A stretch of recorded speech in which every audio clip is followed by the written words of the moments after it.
नमस्कार, सार्वमंथन न्यूज महाराष्ट्रमध्ये आपलं स्वागत. पाहुयात आजची सविस्तर बातमी.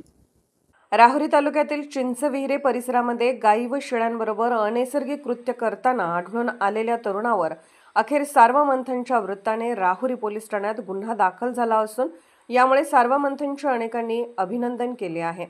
याबाबत सविस्तर वृत्त असे की राहुरी तालुक्यातील राहुरी फॅक्टरी चिंचविहिरे परिसरातील गणेश मच्छिंद्र कांगडे वय वर्ष 45 वर्ष या मध्यपी तरुणाने शेळ्या व जनावरांबरोबर अनैसर्गिक कृत्य करताना काही तरुणांनी बघितले असता नागरिक जमा झाले असता नागरिकांनी तरुणास यथेच्छ चोप दिल्याचे वृत्त दैनिक सार्वमंथनमध्ये झळकले होते.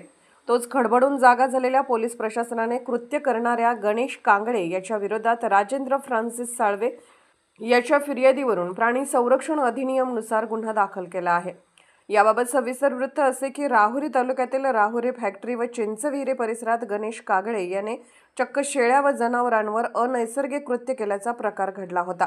गणेश कांबळे याचे शेजारी रहिवासी असलेले राजेंद्र साळवे यांनी काही कालवडी पाळल्या आहेत. ते रात्री घरात झोपले असताना 2:30 वाजण्याच्या दरम्यान गणेश कांबळे यांनी त्यांच्या घराजवळील शेडमध्ये येऊन त्या कालवडीबरोबर गैरकृत्य करत असल्याचे बघितले.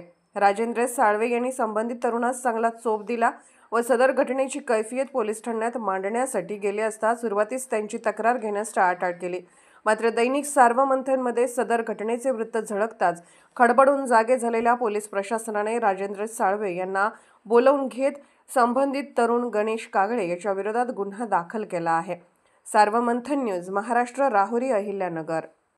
सार्वमंथन न्यूज महाराष्ट्राला लाईक करा, शेअर करा, सबस्क्राईब करा.